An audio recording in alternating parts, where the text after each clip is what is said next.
Hello and welcome to the Grumpy Sound Guy Show. I am your host, Mr. J.R. Everhart, the Grumpster himself from COP Audio and Staging. Today we're going to talk about, I had put up a short earlier this week that said, whatever you do, don't buy a production company or start a production company.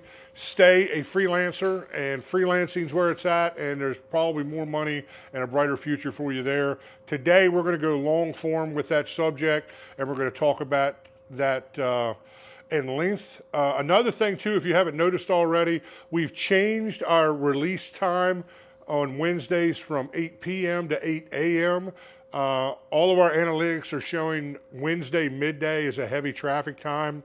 So after 3 years of being at 8 p.m., we are now going to 8 a.m. So you can listen to it on your commute into work on Wednesday morning, or you can still catch it at 8 p.m. Wednesday night. So just wanted to give you guys that little tidbit of information. Stick around. You do not want to miss a second of today's show.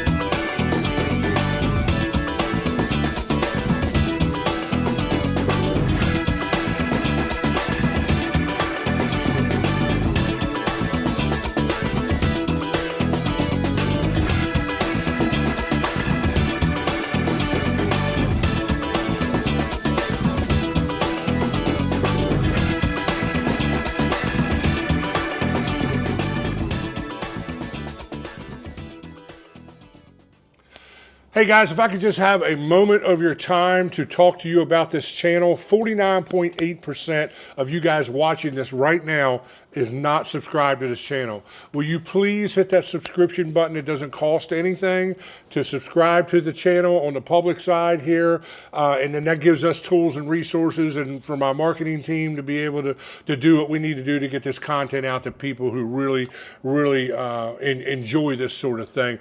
The other thing is, if you're super digging this and you'd like a deeper look into my world, then subscribe to the paid side of the YouTube channel. You can join for about the cost of a cup of coffee a month, and then I do vlogs over there. I post content that never goes public, and I let you into my world. I let you into the COP audio world, and I let you see what our day-to-day life looks like. Love you guys. Thank you for the support. Hello and welcome back. So, man, where to start? This subject is a very delicate subject. A lot of people, especially young guys, get really worked up when they hear guys like me, talk about these sort of things. But man, I'm just trying to bring you truth from my own personal experience in this world and being in this business 35 years. I spent the majority of my life as a freelance engineer or a guy who just had a small little single stack rig and was doing club and little community concert kind of stuff. Worked inside church production for 15 years as a hired gun there. So, I mean, I've spent a significant amount of time as a freelancer throughout my life, Spent time on the road as a pro touring guy as well. I have done some of that as well. And so I'm kind of coming from all these different, angles. I currently own a production company, COP Audio and Staging. We do, about 180, 200 shows a year. We are middle market specific. We probably only do 2 or 3 nationals a year. Most of our stuff is regional bands, tribute bands, and the upper echelon of high B and A-rated, cover bands. That's kind of what we do, because that's kind of what fits into a lot of the day festivals, like food truck festivals, beer festivals, all that kind of stuff. We own our own mobile stage. We have an Astra 2016 stage. We're getting ready to, fingers crossed, in the next 30 days to buy our first liner rig. But we are very busy, and so I can speak to it from that perspective too. And I'm at a place, and I just had like an hour-long conversation with a really good buddy of mine who's also one of my competitors a couple states away. He has a much bigger company than me, does much more middle market level stuff. and has probably 3 times the inventory that I have, and I'm pretty stacked and packed for a middle market company for inventory.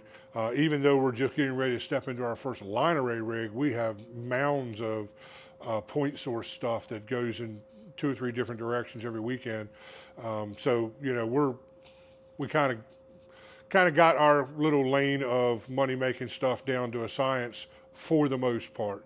But we're also stuck in this place, and this is what I was talking with my buddy about today, where we're just right. The next step up for us is to walk away from more of the club level stuff and more into an upper middle market, corporate theater, kind of, more outdoor stuff on top of what we're already doing. And that's a hard place to be, so having this conversation, I am just drawing from my 35 years of experience in the business. You can argue with me in the comments about anything that I say. I don't claim to know everything. I don't claim to have all the answers.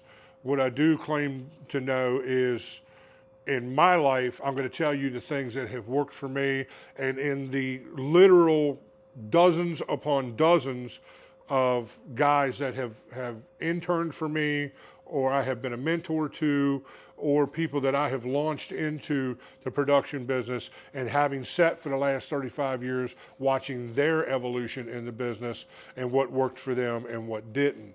So that's the basis, the foundation by which today's conversation is going to stand on. Okay, I just wanted to, lay a firm foundation so you guys know where I'm coming from and know why I make the statements that I make.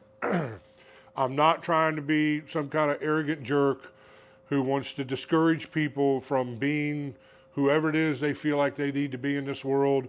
Look, it's America, it's a free country. Do whatever you want to do. You are literally in the land of opportunity, and you will make the most out of whatever career path you choose, whether it's, cybersecurity, or it's owning a production company, or whether it's just being a freelance guy,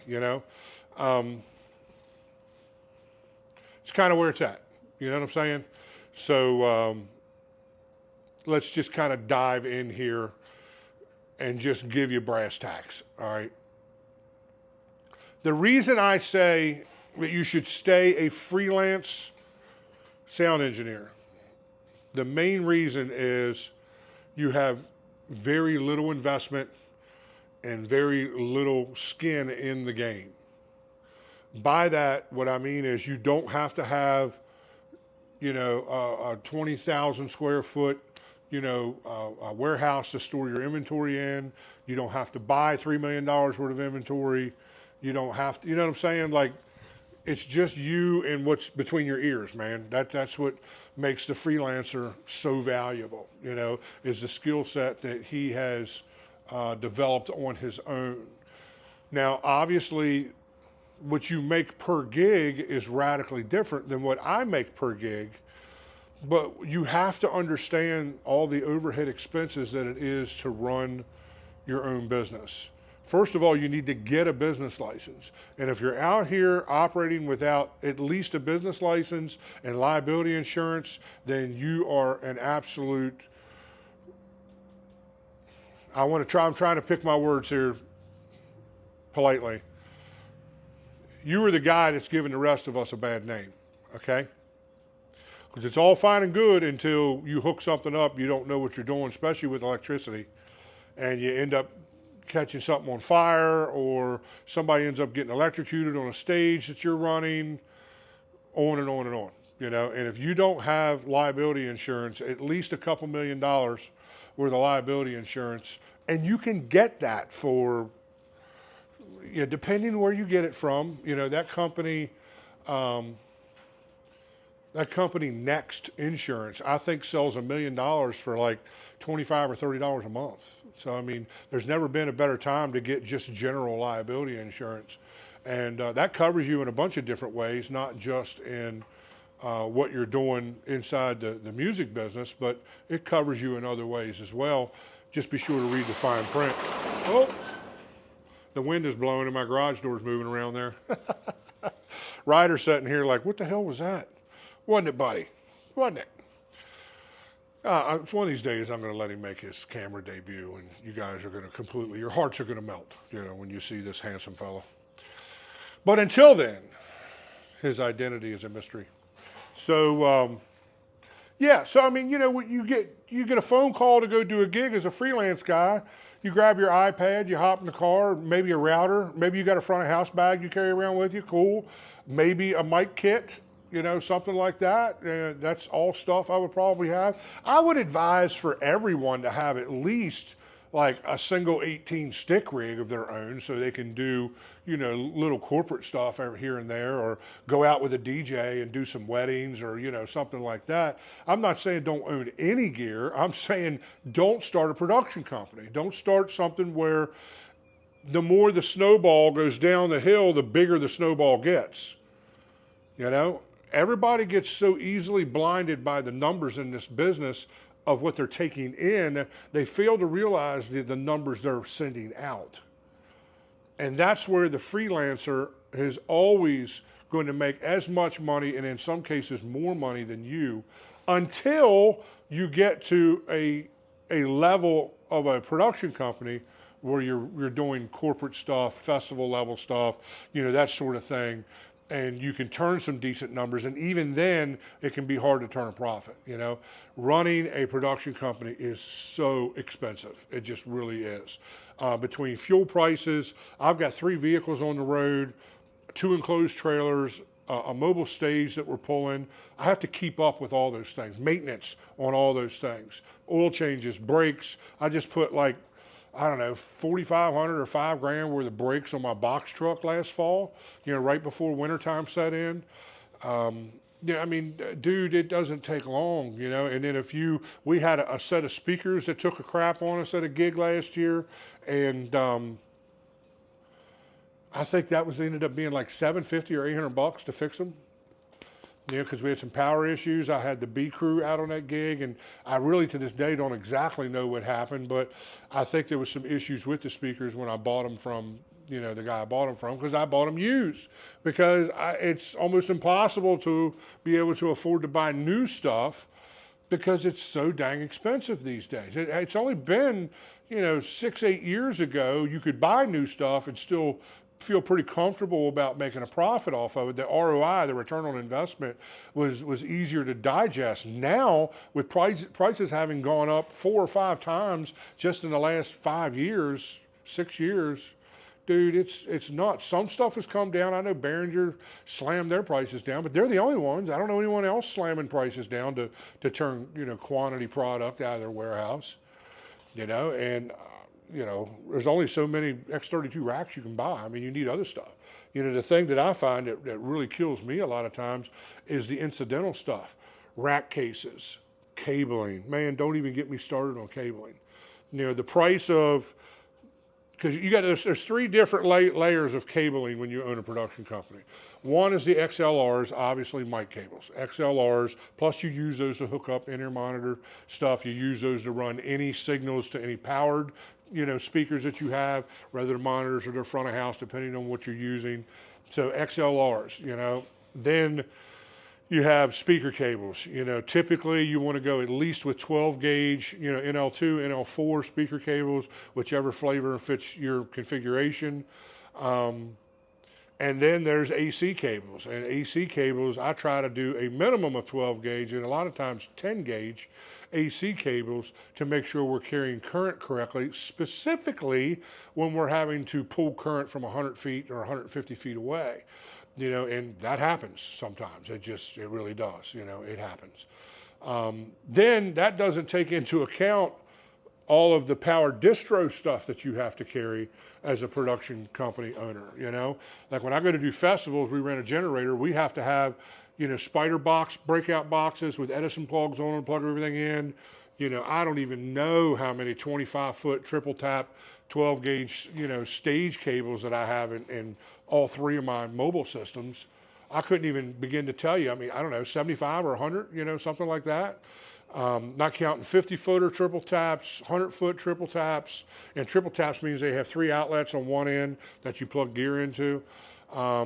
there's probably half a dozen or a dozen or two of 10 footers, to kind of get to the middle of the stage sometimes, or to run up to a light tree or something or whatever that's just got a couple of LED wash lights on it.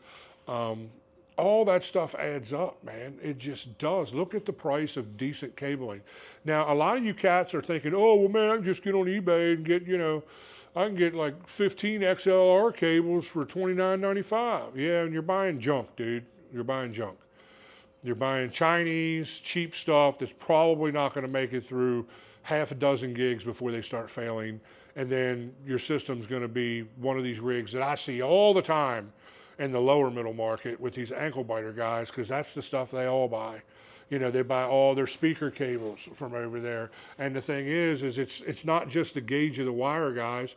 It's the material that the wire is made out of. It needs to be copper. Okay, copper, not aluminum, not tin. And some of these cables are made out of whatever they threw into the foundry. You know what I'm saying? And then they turn them into strand cable, and then that ends up being what you're powering your stuff with. Man, that affects the resistance of the cable, which jacks up your power ratings coming from your amplifiers and stuff and all that. And then some of you guys are like, well, that's because you're old school passive guy and blah, blah, blah. Okay, well, here's the thing about passive that you active guys have got to understand. Unless you're using some $5,000 a box L Acoustics or D&B, powered setup, which most of those touring level stuff most of it is all still passive, and that's for a reason. With passive, you can get a lot more volume out of the boxes because you can push them better. You can use external processors that are better than the processors that are built into those boxes.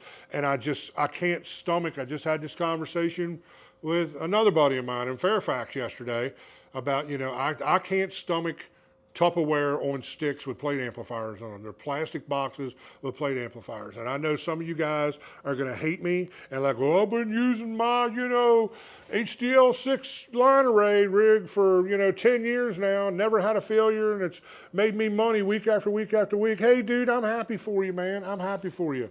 I think RCF is probably one of the companies that makes that Tupperware stuff the best. I really like their stuff. It's just not something I'm going to go spend 25 or 30 grand on. Call me crazy, but I think all that stuff is severely overpriced. It's plastic. Are you paying attention, people? They're screwing you. It's a plastic box. They can write up whatever 2 paragraphs of scientific whatever that they put into the box. I'm telling you, there's been minimal R&D done on most of that stuff. It's a plastic box with a plate amplifier that they pump out on Chinese, assembly lines, 10,000 of them a day. Don't get mad at me. I ain't the one that created all that stuff and made it that way. Oh, but JR, they're so much lighter, and I can put a couple up on poles and use it for club level stuff and all that. And I'm like, well, dude, I got plywood passive boxes that weigh 38 pounds that I can put up on a stick or a speaker stand in a club that will sound as good or better than your 2 line array boxes. Because guess what? It takes 2, in some cases 3, of your line array boxes to get as loud as 1 of my point source boxes. You don't believe me? Shoot them out side by side one time and you'll be shocked at the difference. Okay? But that's just it. You guys don't A/B any of this stuff. You get online and you read these forums, or you read this guy online who you don't even know who the guy is. It's like I catch such flack. This is why I don't do more gear reviews. I catch such flack for putting my opinion out there like, oh, well, man, you don't even have the piece in front of you, or you haven't even, owned it to know what it is. Yeah, but I've mixed on it, or I've been next to someone else that was mixed on it, or I've been in a show where the stuff was being used. I don't have to own it to be able to create an opinion about it.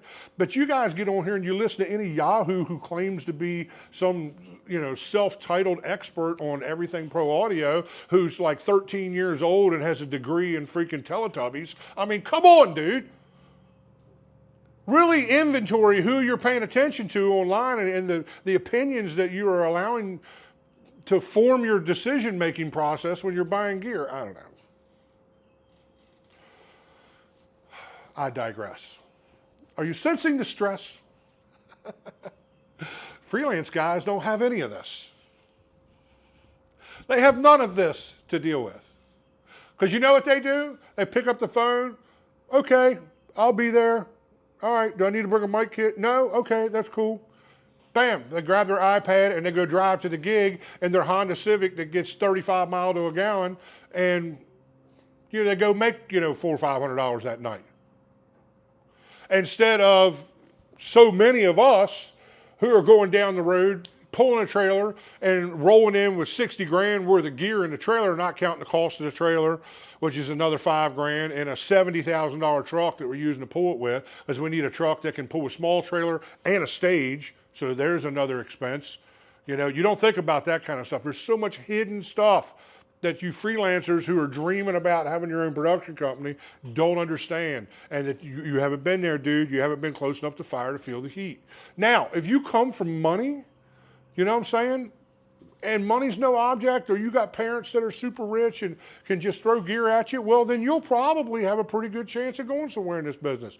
But you got guys like me that are going down the road, or whatever, working for $600 and $800 for a club date, and we're only working with the top 10%, 5% of the bands in the whole scene, because they're the only ones that have money for legit production. Everybody else is paying these ankle biters who have, a pair of K12s and KS118s, $300 to come out and put a couple DJ lights up behind the drums, and now all of a sudden they're, God's gift to pro audio, and the bands are all over the internet talking about how he's the best sound guy in the world and all this other stuff. No, dude, they're just saying that because they like the fact that you're $300 and I'm twice that money on a slow day, okay? I mean, it's like, you have any idea the frustration that causes a guy who runs his own production company and is doing this? And before you people start saying, "Oh, JR, you just sound like you're so miserable in what you do." No, dude, I'm grateful. This is grateful, believe it or not. This is someone who's happy to have a career in the music business, happy to own my own production company and all that. But what I'm telling you is, not all that glitters is gold, ladies and gentlemen. It's not all you think it is. Yeah, there's times where I write contracts for 10, 12, 14 grand. But that don't mean at the end of the day, I'm banking 10, 12, 14 grand. Usually 70, 75% of that is overhead, licensing. I got to license myself in several different states. I have to have insurance that covers me in several different states. Don't even get me started on Uncle Sam and all the bull butter that they put us through. We just did our taxes a week and a half ago, and I was ready to just, drink a 55-gallon barrel of Drano, dude. Like, it's like the government just works against the small business owner, man. It's stupid. But guess what? The freelancer don't have that to deal with. He gets his 1099s, pays his taxes quarterly, or maybe he saves to the end of the year and uses 1 or 2 gigs to pay his taxes for the year. He's making a lot lower numbers, but at the end of the day, what's his quality of life? Because that's where you start gauging, is it worth your while or is it not worth your while? Is the juice worth the squeeze? Now, guys like me are so invested in this now that there's really no turning back. We have no choice but to forge forward, ride out the slow season. I just came out of the worst winter I have ever had since I've been in business in 35 years. Now, granted, some of that was because I had to have a knee operation in the middle of the winter season, and that cost me about 2 months of the season. But the other 2 or 3 months was still just crazy hit and miss. It just was. The freelancer doesn't really stress out about that. Freelancers can usually go and get a really good day gig that has some flexible hours that they don't hate, and they can go do that, and they can freelance on the weekends. Or if they want to take a week off, they can just decide they're going to take a week off.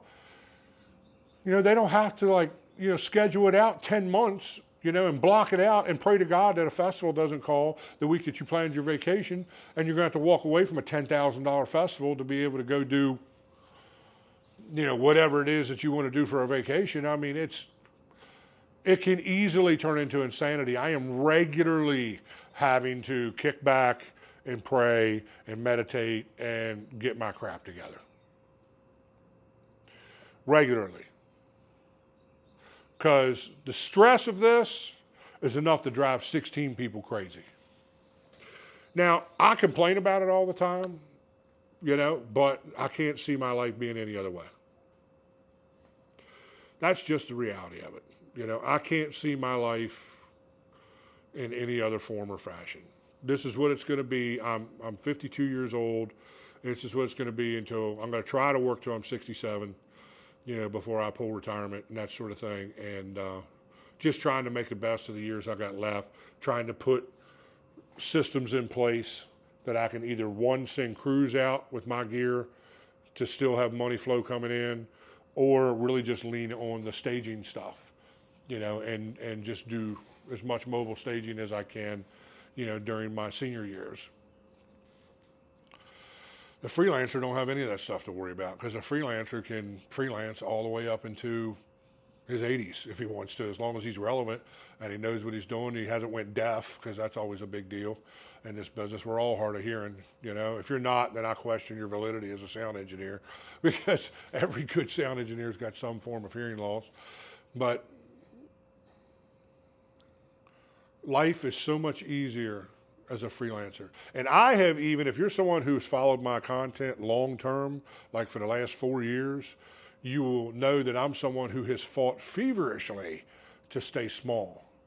The problem is, the better you are in this business, the more demand there is, and the more every single one of us, and I don't care who you think you are, you're not any better than me when it comes to this. When the money comes knocking, you're going to answer the door. The trap is, I just had this conversation today with a buddy of mine. The trap is, you got $3 million worth of inventory in your shop, and it never fails. Somebody calls and they need you to provide something, you don't have an inventory. So then you either got to go on a rat race trying to rent it somewhere, or you got to just lay down and buy the thing, and then, you may use it for that one gig and not use it again for another 5 years. And then that whole investment, many times the profit you were making on that gig is what it took to buy that piece of equipment to make this client happy. But you obviously want to be well equipped to service your clients regardless of their needs. I mean, had a conversation with a really close friend of mine who owns a pro touring company in Frederick. And we were talking about, they just moved into a new warehouse. And he's like, dude, I'm already out of space in my new warehouse. He said, it's like the gear is breeding overnight and, having gear babies in the morning or something. He goes, I don't even know where all this gear is coming from anymore. He goes, we're so big, we're going in so many different directions. Now on his level, once you get up to that level, there's serious money to be made there, but it's, it's still all the same stress as I was just telling you about, except more. Now you got an army of employees to deal with, like he does. He's probably got 30, 40 employees to deal with. Tractor and trailers going in 20 different directions every day of the week, and got systems on no less than 3 or 4 different tours at a time, all the time, year round, not to mention a bunch of local stuff that they still do. So, I mean, it's, I have no desire to be that. I never have. When I got into this, I wanted to be well equipped to service the middle market, and that's it. And we're just about there, in my opinion. We get this line array thing figured out. I may buy a second stage or upgrade my stage to a little bit bigger stage or something at some point down the road. But other than that, man, I'm kind of done. I'm getting to a point where it's like I've got to stay in tune with my profit margins and my return on investment. Now, I've been super lucky. Everything that I've bought in an intelligent manner. If I have to sell it, I'll make money on it, that kind of thing, which I hope I don't have to sell it, but you never know what's going to happen. I haven't forgotten what happened with COVID. That was crazy. And I also have other job skills that I could go back into the job market if I had to, easily could go back into the job market if I had to. The freelancer don't have any of that stuff to deal with, man. He's really the guy that has the best job in this business, so if you're someone who's trying to get into the music business, the production business, it's the same advice as I've always given you. If you want to go to school, fine, go to school. I got nothing against school. I mean, I'm still the guy who's going to say, I'll take a guy off the street who would just give me 2 years of his life, an intern for me. I will turn him into someone who will make as much or more money at the end of that 2 years than what someone will coming 4 years out of college. But there's people who will argue that the other way. I don't know a whole lot of people who's come out of college and really done much of anything with their degree. I can count the success stories on one hand. Yeah, there's always someone who was super ambitious and was really lucky. It was in the right place at the right time and ended up touring with a bunch of big name people and, blah, blah, blah, and all that. None of that stuff impresses me because I've been in those conversations with bands, big national bands, who were trying to get anybody who would go on tour with them that knew what they were doing. Because tour life sucks, okay? It's no fun, It's fun for like the first week or two, and then it's just a lot of 20-hour-day work days, It's tough, dude. It's really, really tough. And then if you're someone who is successful in that and you put 30 years in as a touring front of house engineer, then you start getting my age where you're starting to think about retirement and starting thinking about family and things like that. And you got none of that, okay? Because you spent your life as a 1099 contractor, front of house engineer for whoever you would whore yourself out to. You never took time to get married and to have kids and to build a family life at home. You barely got a place to even call home because you're not home long enough to even be there. Many times you'll sit in a hotel somewhere on the road like, why am I paying this house payment? I'm never home. Some of them cats just rent a condo or they'll stay with a family member in their guest house in the backyard or something because they're just not home long enough to make that worth their while. And because they were a contractor, they never really had great health benefits. They never put anything away for retirement. I know a guy right now, that has a resume 20 miles long of all the nationals that he's toured with and could get on any bus and mix anybody that I could think of off the top of my head. And the guy got in a car wreck, and now his career is completely down the toilet. He had nothing put back, had to end up selling everything that he owned, and had to move back in with family. Now I think he's living off the state and needs to. He's disabled, he needs to do that, but he never took any time to build any sort of security into his life because it was chase the party, chase the next tour, chase the, There's a balancing act in all this, man. You know what I'm saying? There really, really genuinely is. And you got to figure out where you want to go with this. If you want this to be something in your life that you can do full time and you want to be able to call yourself a full-time sound engineer, I really think being a freelancer is the easiest pathway to that process. It just depends on your skill set. Maybe you go out on the road, a few weeks a year. Maybe I got a pro touring buddy of mine that goes out, 10, 15 days, every 6 months, all over the world, mixes guys all over the world, but he's home most of the time. And those guys are working in a completely different pay scale. The guy's probably making $2,000, $3,000 a day or something, or some kind of thing like that. Otherwise, how could you even, have a house and anything at home at that stage of the game? Luck plays such a huge role in so much of that kind of stuff, man, that you got to be in the right place at the right time. And I've known guys that have gotten those breaks, went out and did a tour or two. Maybe they were super hot for 2 or 3 years, 5 years at the most. And then one day the phone just quit ringing for whatever reason. And the guy may have done everything right. I'm not saying the phone quit ringing because he was a jerk to somebody or an asshole. I'm saying that's just the way the music business works. I always say it like this, you're prom queen one day, you're a street whore the next. It's like there's no consistency in this business anymore. See, I'm old enough to know what the business used to be like. It used to be pretty loyal for the most part. People had integrity for the most part. Not everybody, But most people who were trying to do business on the up and up treated people decent because they knew the value in treating people decent. And it was a good, I talked today with my buddy. I was like, man, when I first got in this business 35 years ago, all the production companies were buddies. Everybody was friends. You threw work back and forth across the desk to each other. You loaned each other gear and rented each other gear and stuff like that. And it's like that circle of people just shrunk and got smaller and smaller because it's a dog-eat-dog world now.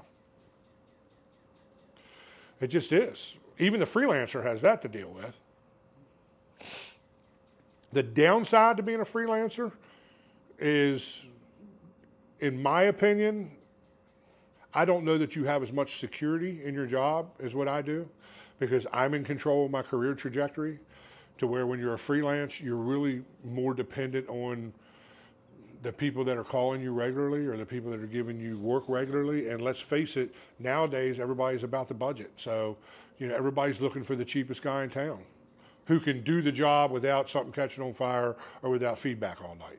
They don't even care if it sounds like okay, as long as it fits into their budget and there's not feedback all night.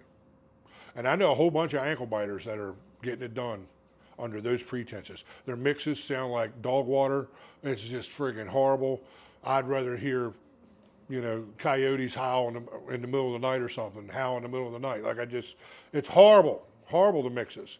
But there's no feedback, and the guy works for $300 a night. It is whatever it is. If you think you're going to get in this business and have some kind of romantic idea, whether you start a production company or you're a freelance guy, either way, and think that you're going to strike it rich, you are sorely, sorely misinformed. I don't know anyone who has struck it rich in this business. No one. Now, I know some guys that make some really good money, but they have earned that with blood, sweat, and tears every step of the way. And I know a whole bunch of production companies that are where they are because either mommy and daddy had a bunch of money to finance them, to get them out of the gate, to put up that first $1.5 million worth of inventory, or they came from old money, that has flowed down from generation to generation in their family, and they've been able to pour money into that. They had seed money. I am not one of those people. My father was a diesel mechanic. We are very blue-collar people in the Everhart family, and we have worked our rear ends to the bone to get everything that we have. All my brothers and sisters, I'm number 11 of 12 kids in my family, and all my brothers and sisters have had to do the same thing. Nothing's been given to any of us. We have all had to go out there and put our nose to the grindstone and really work to get where we are. I try to treat people right. I think I'm pretty good at what I do. At least my reputation kind of states that. So that keeps the phone ringing. I think people are happy to work with me. That's all fine and good. But man, when I'm doing my taxes at the end of the year, like I said, I just did them 2 weeks ago. I'm sitting there like, you know what? At the end of the day, I'm not really making that much more money than what I did when I was freelancing. I am making more money than what I was when I was freelancing. But it's also come at a huge cost of stress and chasing gear. And just when you think you got enough inventory, my buddy and I today were laughing about this. Just when you think you got enough inventory, you got to revamp everything to stay relevant, because some Yahoo showed up on Facebook and said, this is the newest, coolest, latest, greatest thing. And now it's on everybody's rider. And if you don't have it, then, you can't get booked. You know what I'm saying? Thankfully, the world I live in, I don't have to meet too many riders, that way. But, dear Jesus God, what a nightmare. So I'm sitting there looking at my bottom line and looking at all I have invested in this. Where was I? Oh, so I'm looking at my tax return and kind of comparing that to what it was I was making when I was just freelancing.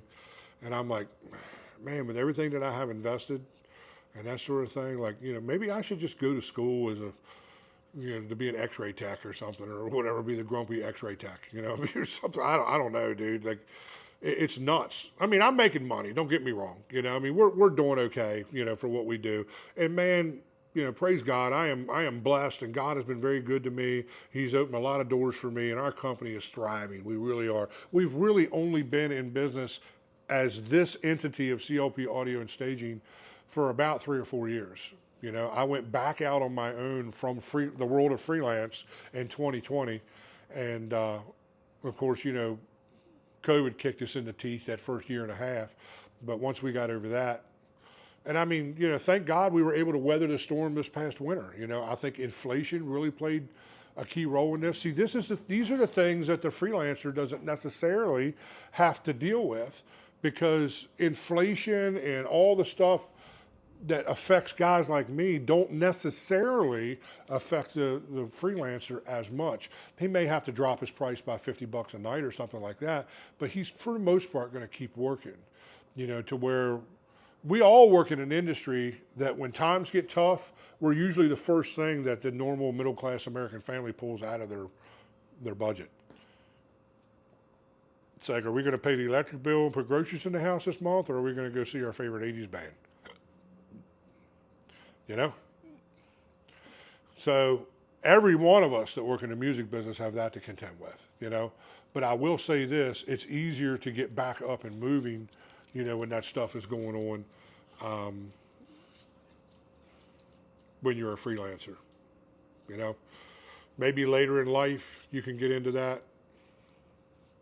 I don't know. You know, you do you, boo. You do the things that make you happy, and you do the things that will get you where you want to be. I hope this helped you. I hope this gave you some insight. Share this with a young cat that's trying to get into the business so you can just kind of see what this world really looks like, because I think a lot of guys just have this romantic idea of what it is when it's really something completely different. It's a lot of damn hard work, and it's a lot of money investment, you know, to try and stay relevant and to try to, you know, keep moving forward. I love you guys. I'll see you next week.